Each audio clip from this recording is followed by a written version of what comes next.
Do it. And All right. I think I'm ready to go. I can't believe it. Sweet as. I thought I was ready to go. Yeah, I'm ready to go. You got your comic? Oh, I read it. Sweet. Now, Me too. I read 92 pages of it. Yeah, I wasn't sure where to stop, so I was at like 30 something. I'm like, this has got to be the end of a normal issue. I felt the same way. I was like, what's going on with this comic? Well, when it's free, you just keep reading. No kidding. But yeah, let's just focus on like the first half and how it hits like a lot of the main, like some of the main themes and a little bit of the plot and characters and whatnot. The art. Exactly. Hi and welcome Do our to thing. Hi, let's do our thing. Hi and welcome to Seattle's number one comic book podcast. Dedicated to the I'm first Larry. issue of your next favorite comic, and I am Larry. I'm James. Hey James, did you see our new 3-inch stickers? Yeah, I saw you posted one on Facebook. I was like, oh. I'm gonna try and I'm actually wearing the shirt right now. I'm gonna see if I can put them on every cop car I see. Oh, that'd be legendary. We're rebels. Comic book life. Yeah, there's so much else going on in the world, but we got a podcast to promote. You gotta have some fun every once in a while, you know? And we do have fun on the show, don't we? Oh, definitely. We're gonna have some fun today. Episode 123, Teenage Mutant Ninja Turtles. Turtles counting off. T.M.N.T. But this is... Now, I got a little confused about... I did have to, go back into Teenage Mutant Ninja Turtles universe, because as James and I were just sort of back and forthing, where does this comic stop? Because this particular... Comixology's got the volume. It's not really an issue. Yeah, and I went back to see where exactly the issue stopped, and they don't give it to you in issues. And there's no break. Sometimes you just keep reading when it's free. Yeah, and I read a lot. It was fun. I read a lot too. It's a good one. But before we get into this, Larry, do you got anything recent and decent for us this week? I really do, and this is recent and decent and crazy fun. And I pushed the wrong music. I should have put some metal music to it. This is written and drawn by Daniel Warren Johnson. It's called Murder Falcon. Murder Falcon. That sounds like it could be fun / metal / I almost picture it in like a silver and red. It's Murder Falcon, and he is all metal. Now, Jake, who is down and out musician, he's lost his girl, he's lost his band, and and monsters have taken over the world. And okay. We need a new way to fight these monsters. What better way than metal? Reminds me of a little bit of our Teenage Mutant Ninja Turtle world going on. Exactly. So they've and it's also by Image Comics. So maybe they were brainstorming together. But Jake plays a few chords, summons Murder Falcon, and Murder Falcon only can fight through the power of metal. So if it's like a classic 80s music video. Yeah, so if he misses a shred, Murder Falcon takes a punch. Oh no, that's cool. So now I read Murder Falcon #1 and I was on board. It's like remote control, but he's using his guitar. It's legendary. Exactly, and Murder Falcon #2 picks up right where that left off with a second band member, a bass player, and I'm not going to tell you who the bass player's animal is, but it's fantastic. It is Ooh, so so much there's fun. like Murder Falcon, and maybe there's like a Murder Unicorn going on. I was thinking it was going to be a bear before I read it, but I was wrong. So We'll have to find out. get on board with Murder Falcon, guys. It is super funny, and I'm on board. I'm super on board. Sweet. Murder Falcon number 2 is what I read last week, and I think Murder Falcon number 3 comes out next week. So check it out. It's Image. Check it out. Check it out. And this week we are definitely going to jump into and talk about Teenage Mutant Ninja Turtles Universe. This is by it's by like 4 different authors and 3 different artists. There's a lot going on here. There's a lot of contributing going on, and I don't know if it's one of those ones where it's like one of the guys just did the cover, and one of them did the inside, and one of them did the coloring, but we got Aller, we got Quercio, we got Eastman, Snike Wise? I'm trying Wise? Seineken Wise. Sorry, I butchered a lot of those. I got Eastman, though. I'm going to do the easy one. Tomi Varga. And I messed it up. Tomi Varga. Yeah, Sean Lee. That would have been the easiest. There you go. Letters by Sean Lee. Yeah, so there's a lot going on here in this IDW Teenage Mutant Ninja Turtles universe. Now, James, you want to get us started with the setup? Well, so it starts off, and we see some. Well, it starts with like a flash of the turtles, and they're like cornered by like it looks like a SWAT team with a couple helicopters. But then it kind of pans out, and it does like a little bit of a dialogue of like, this is our world, like something happened that was crazy, and it created all these mutants, and we need to destroy them. So it starts from the perspective of like the military, and they're going to take out these mutants. Now, we don't know if the mutants they're talking about are the turtles or if it's some other kind of mutant, something that they're going after.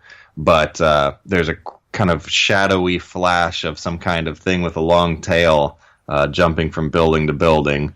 And the military's got these like flying eyeball scope things that are scanning around. And those things are pretty cool. They got the big guns, and we're starting with the chase and doing the backstory as we go along. So for some of you who don't know the Teenage Mutant Ninja Turtle world, you kind of got to catch up as you go, but it's not too complicated that you can't figure it out. That's what I loved about it, because in my world, I've never read enough Teenage Mutant Ninja Turtles. I've maybe seen the cartoon a couple times, and I know enough about them to get the gist here. You know, one guy has a purple headband, one's got a blue, red, and orange. You know, one of them's got a fighting staff, one of them's got the nunchucks, the 2 short swords, and the 1 long sword. So maybe my second favorite part of this is the conversation about you're the smartest guy in the club here, and you have 1 stick. I've got 4 sticks and chains. Nunchucks. The conversation between the turtles, like, it's a really good lightening the mood, but it's not like goofy comical. It's like it's reasonable comical. Like, and each one of them has a pretty distinct character. Like, one of them's the smart one of them's the goofy one of them's the overzealous one. Like, and they each have like pretty. What I love about the turtles is you just are like, which one would you be? You know, and you can go, oh, my favorite color's purple, so I would go that, you know, or oh, I would choose like nunchucks are the coolest, or oh, I like being the smart one, or. So Larry, I gotta ask, which weapon would you choose of the 4? Nunchuck, long staff, long sword, 2 short swords. So I would be based on color. Oh, okay. Red is my favorite color. I would be. I would be Mikey, I think. Yeah, I get the names mixed up too. Michelangelo, yeah. with the staff, but I don't want to mess around and piss off any Orange has the staff. Yeah, that's what I was just gonna say. I don't want to mess around and make any enemies with true blue turtle fans. The blue guys who like the like the two long swords. Yeah, well, I enjoyed these turtles. I wanted more of the back and forth sassy talk because I think I cared a little bit less about the police officer and her story. Right, I wanted more turtle in my turtles. Yeah, like that was definitely the highlight. Yeah, and the action was the highlight, and then we just jump into this like story of it's a little bit Die Hard with like the captain who isn't gonna back down, like I'm in charge here now, and that sort of stuff, and we kind of get that. Police officers come in and they're not supposed to know anything of what's going on, and nobody's supposed to know about that the mutants even exist. So there's like the security thing they have to worry about, and oh yeah, it's a gas leak, blah blah blah, fake, and yeah, so and the turtles have what's her name on the inside trying to figure something out. Yeah. It's very much like Die Hard now that I think about it, because they have the building surrounded, stuff's happening inside the building, and people. Also, there's some story that we should know about. And the turtles have to try to save April. So April's the girl who's trying to find out some information on what's going on, whatever that is, and she has to confront this guy who, I guess he's like the technology guy who keeps supplying the bad guys but doesn't realize it and then runs away. Right. So they give a little bit of backstory in the back and forth, but it's not real obvious that, like, they're not laying it out for you too easy, which I actually really liked. No, I didn't have a problem with that. Yeah. So you're like, oh, they're going back and forth, and April's on the turtle side, so we know we like that, and she's accusing this guy of running away whenever there's a problem, but she needs to find out some information, and he doesn't realize that she knows about the turtles.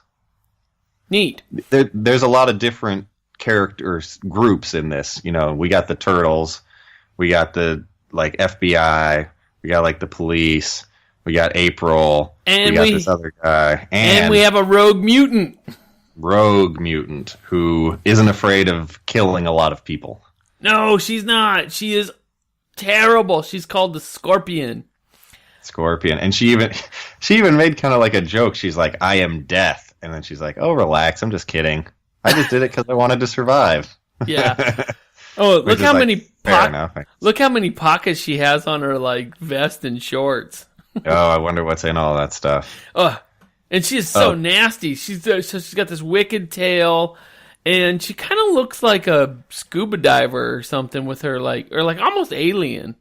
Yeah, she's got a big mask type thing on, and her arms are shaped kind of weird, where her hand it, like grows out to her hands, and her hands are way bigger than like her shoulders, or her wrists are thicker than her shoulders. Like big punching gloves on. Yeah, and then she's got this wicked tail that she can stab you through. Like yeah, it looks like that's her method of killing. You know, there's one page where there's like 5 or 6 dead bodies, and they all have giant cavities in the middle of their chest, just strewn about. Yeah, it's definitely violent, but it's not. It's cartoon violence. It's cartoony gory. Yeah, I mean, because like, but mostly just this one page. Yeah, or 2 pages. So there's confrontation between. So the cops got the building surrounded.